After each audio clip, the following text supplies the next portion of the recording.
the work that we do as practitioners, we don't do it alone. We don't have to. We don't do it just purely on technique, right? There's plenty of schools that will teach you some really excellent techniques. We will also teach techniques, but there's so much more available to us than just the technique. And so there's going to be moments in sessions, and for those of you who have been practitioners for anything, maybe know those moments that something big happens and you're like, oh, what do I do now? You know?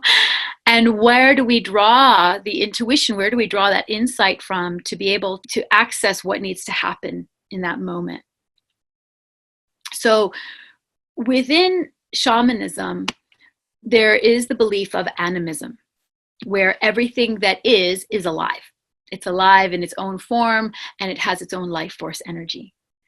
And in fact, in terms of Tantra, even though we're not specifically teaching Tantra, the early roots of Tantra were all with animism. That's the original basis of the Tantric path.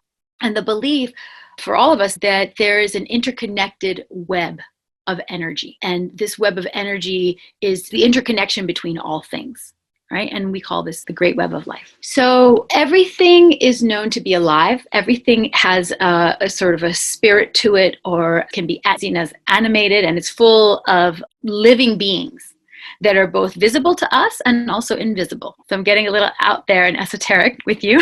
I hope that's okay. But as part of this web of life that we all exist in, within it, we have what we can see as emanations or manifestations, and they are beings of different forms that are available to us to support this experience of being a practitioner and being in the realm of being a catalyst or a healer, however you want to look at it, that there is support available for us.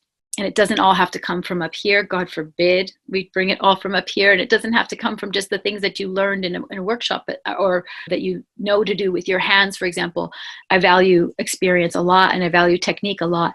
Just that we really want to make ourselves available to become the hollow bone, right? So we allow ourselves to be hollow for a moment, to sort of step out of ourselves and what we think we know, and allow spirit or guidance to flow through us. So in other words, we get to empty our minds, even in the midst of a session, right? Even in the midst where I'm the practitioner, I should know what needs to happen right now.